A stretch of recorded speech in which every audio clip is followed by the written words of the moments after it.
Hello everyone, my name is Fletcher from PSX Cloud, and today I am bringing you my review for Ryan's Rescue Squad. The game releases today on all platforms, including cloud, such as Google Stadia. In this review, I will provide you with an insight into the game, story, gameplay mechanics, and if it's worth your money. Remember, if you would like to see more reviews, consider subscribing down below, as it really does help the channel out. Right, to start with, so who exactly is Ryan? Ryan's World is an incredibly popular kids YouTube channel which has grown exponentially since its conception in 2015. The channel features Ryan alongside his mother, father and twin sisters and mainly appeals to the 2 to 6 year old demographic. The videos featured on the channel include a mashup of vlogs and unboxings which definitely appeal to that younger audience. As time has gone on, Ryan has also brought out a game previously called Race with Ryan, which was a kart racing game featuring characters from the popular YouTube series. This new game, Ryan's Rescue Squad, is completely different to the previous entry and is instead a 2D platformer. The game is made and developed by Outright Games, who are no stranger to making great titles for children, and at no surprise, this is another great hit. So what can you expect when jumping into this game for the first time? Essentially, the story of the game is that Dark Titan, the evil villain, has kidnapped Ryan's friends. Ryan will team up with his superhero squad and travel across a range of different worlds to rescue them. You can play the entire game solo, or you can play split screen with up to one friend. You can play as either Ryan, Combo, Gus or Alpha as your friends across the entire game. So what can you expect inside the game? Well, there are 4 different biomes that you can traverse into, and inside each of these are 5 levels, 1 minigame and a boss fight. Each of these levels include various platforming and light combat for all to enjoy. The 4 biomes you come across are toys, pirates, prehistory and space, and all have their own unique level design and characters. You'll be tasked with collecting sun coins and Ryan's surprise eggs along each level to unlock cosmetic items for your characters. On first boot up of the game, you will be placed in a metal structure with 4 doors that lead to each of the different worlds. Each will become unlockable as you complete the worlds in order. This also goes for the levels within each world.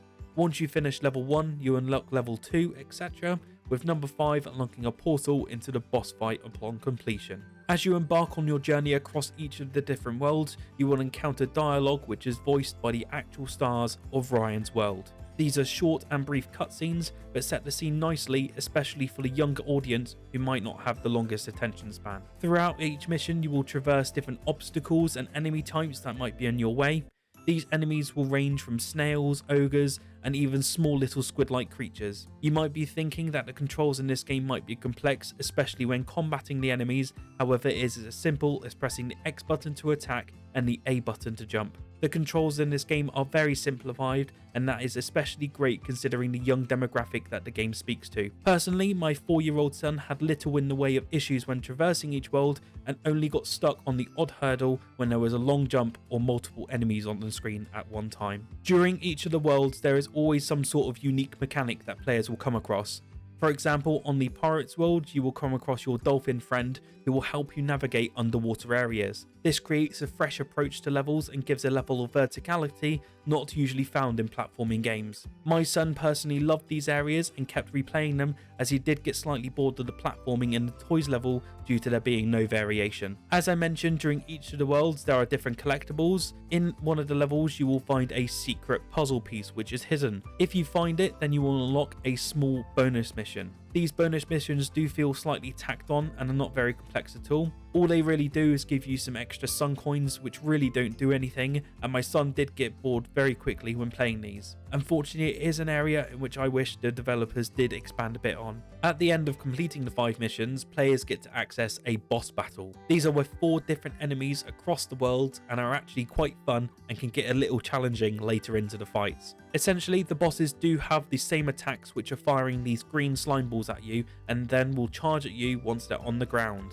They are quite repetitive, but it does include an extra hurdle such as a shield you need to break or dodging a laser which is being pointed at you. It's great for the younger kids as they'll not struggle and gives a fair challenge which boss fights should present. Overall, the gameplay is rather solid, and during mine and my son's playthrough we encountered very little in terms of bugs. I did have one, however, where I was stuck on a loading screen and had to reboot the game. However, this only happened twice throughout the entire game and will no doubt be patched at a later date.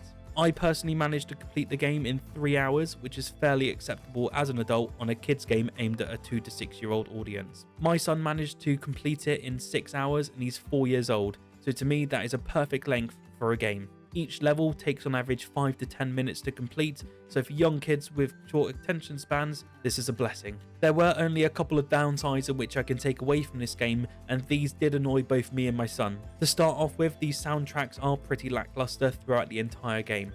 Each world only has one music track playing on each of the levels, and it becomes pretty irritating after hearing it on repeat for the 50th time. My son found this frustrating and annoying himself at times, and even asked me to turn down the volume or switch it off completely. The second issue we came across is that there were parts that my son did find a bit difficult. The game is aimed at a young audience that is my son's age, and there were certain obstacles which he had trouble navigating or getting past. You get slime ball pickups throughout the game to destroy certain walls, however this clearly isn't explained as my son did not know what to do.